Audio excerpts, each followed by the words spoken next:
అక్కా చెల్లెళ్ళిద్దరూ చెట్టుపైన చెరో కొమ్మ మీద కూర్చుని మాట్లాడుకుంటూ ఉన్నారు. చెల్లె, నేను మళ్ళా నిన్ను చూస్తా అనుకోలేదే. ఏ కళ్ళేమన్నా మసకలైనాయా? కళ్ళు మసకలు కాదు, ఆ కత్తిరిన వైరస్ వచ్చి చచ్చిపోతా అనుకున్నా. దేవుని దయ వల్ల ఏం కాలే. దేవుడా, నీకు ట్రీట్మెంట్ చేసింది డాక్టర్లు, ఇప్పుడు డాక్టర్లే దేవుళ్ళు. అది కూడా నిజమే. ఇంకెన్ని దినాలుంటదో ఏమో అక్క ఈ కత్తిరిన వైరస్. ఏమో సెల్లే, కానీ చాలా జాగ్రత్తగా ఉండాలి. చెల్లెదయ్యం ఫోన్కి ఒక మెసేజ్ వచ్చింది. ఫోన్ తీసుకుని మెసేజ్ చదువుతూ ఉంది. Flash flash flash. కత్తిరిన వైరస్ కి భయపడి ఇంట్లోనూ ఉన్న జనాలకి ప్రధాని తీపి కబురు. కత్తిరిన వైరస్ ఇక ఎవ్వరికీ సోకదు. రేపటి నుంచే జనాలు రోడ్ల మీద తిరగొచ్చు. మరి కాసేపట్లో ప్రధాని నుంచి అఫీషియల్ అనౌన్స్మెంట్ వస్తుంది. వాట్సాప్లో ఒక ఫార్వర్డ్ మెసేజ్ వచ్చింది. అది చదివి చెల్లెదయ్యం ఆనందపడిపోయింది. చెల్లె ఆనందపడడం చూసి అక్కదయ్యం, ఏందే ఏమో తెగ ఖుషి అవుతున్నావు? వాట్సాప్లో ఓ ఫార్వర్డ్ మెసేజ్ వచ్చిందక్క.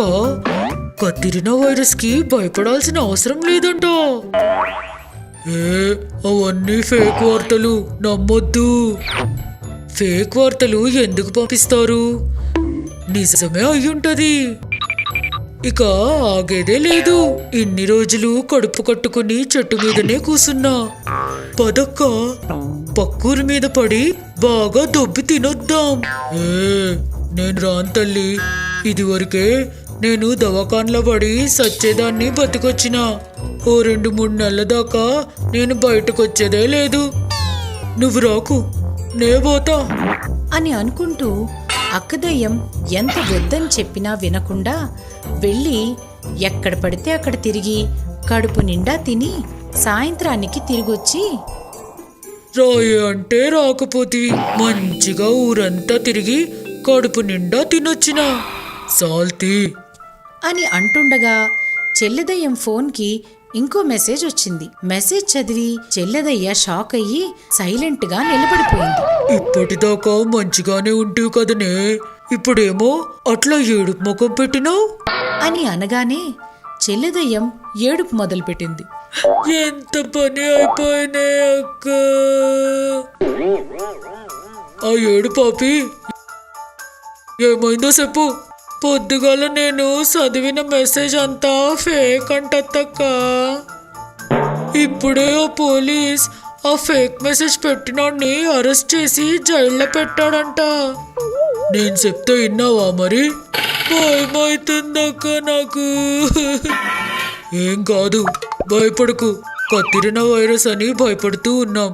ఆ మనోజ్ గడు ఏం చేస్తుండొచ్చు ఏమో అక్క. మనం ఇట్లా కత్తిరిన వైరస్ వల్ల ఇబ్బంది పడుతున్నామేమో, వాడిని కూడా మనం ఇబ్బంది పెడదాం. ఏమంటావ్? మంచిగానే ఉంది కానీ ఎట్లా?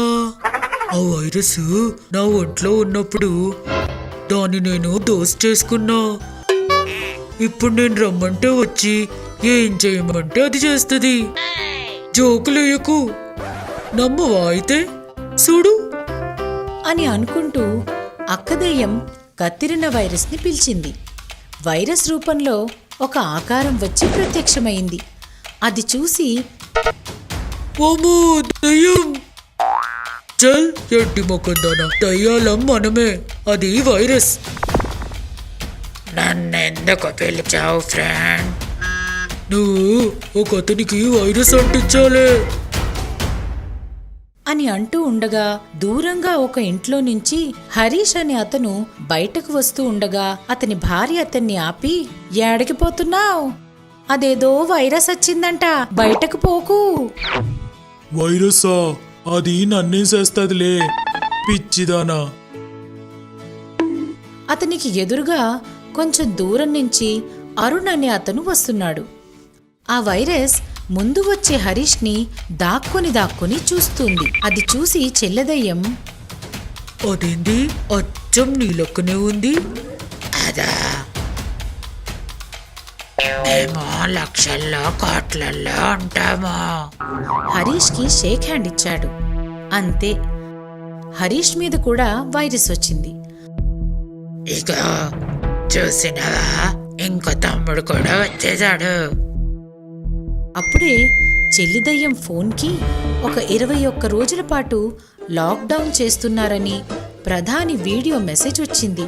అది చూసి ముగ్గురు షాక్ అయ్యారు. 28 రోజుల లాక్డౌన్ అని ప్రభుత్వం ప్రకటించడంతో 2 దయ్యాలు ఇంట్లోనే ఉంటున్నాయి.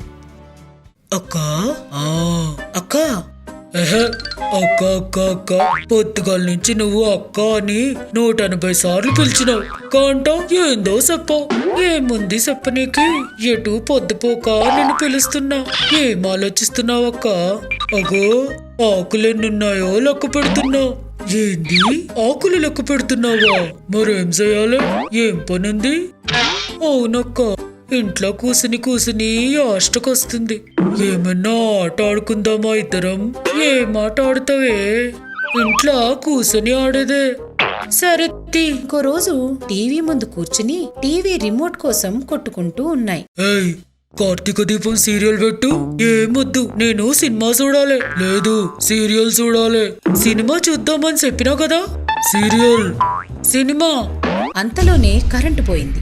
ఇప్పుడు చూసుకో నీ సీరియల్ అని అక్కడి నుంచి వెళ్ళింది.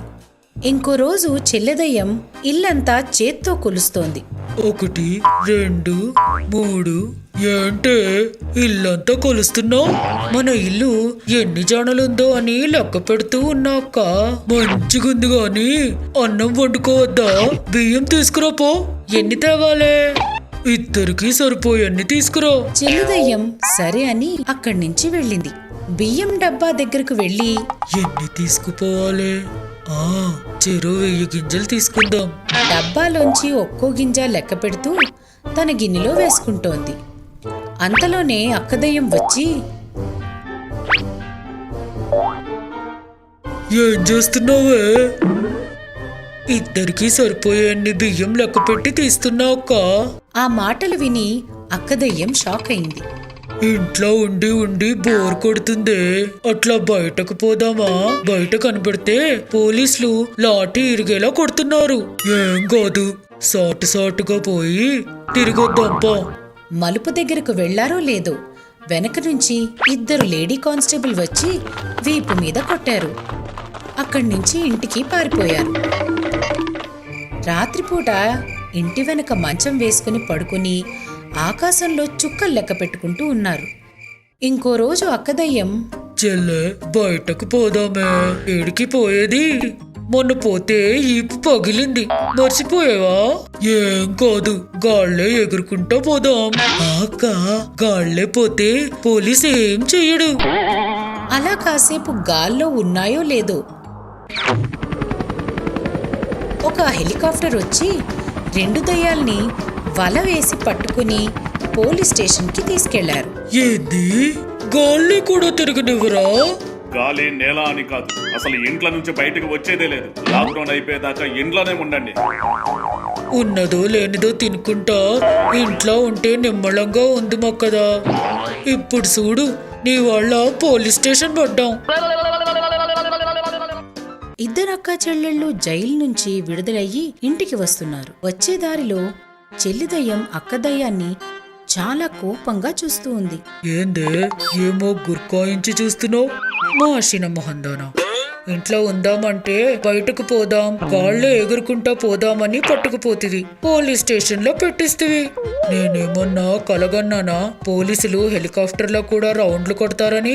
మళ్ళెప్పుడైనా పనికి మాలిన పనులు చేద్దామని చెప్పినావనుకో జుట్టు కొరిగేస్తా.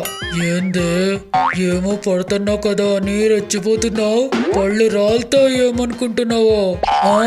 నీకన్నా గా మనోజ్ గారే నయం. తిండి లేకుండా చేసిండు కానీ జైల్లో పెట్టియలే. మనోజ్ గారు అంటే యాదొచ్చింది, వానికి మనం వైరస్ అంటిద్దామని అనుకుంటుంది కదనే. అవక్క, ఈ లాక్డౌన్ లో పడి ఆ ముచ్చటే మర్చిపోయినాం. పద అంటిద్దాం. మనం పడ్డ కష్టాలు ఆడు కూడా పడాలే.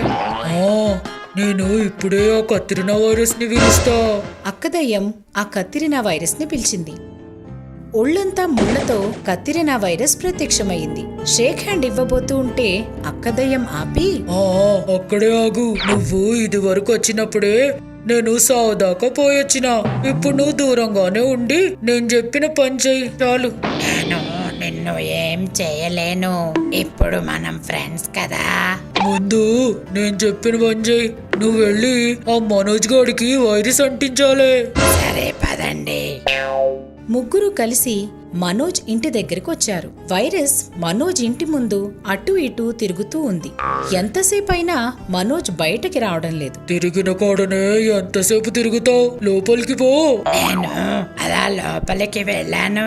నన్నెవరైనా లోపలికి తీసుకెళ్ళాలే, లేదంటే లోపలున్న వాళ్ళు బయటకు రావాలే.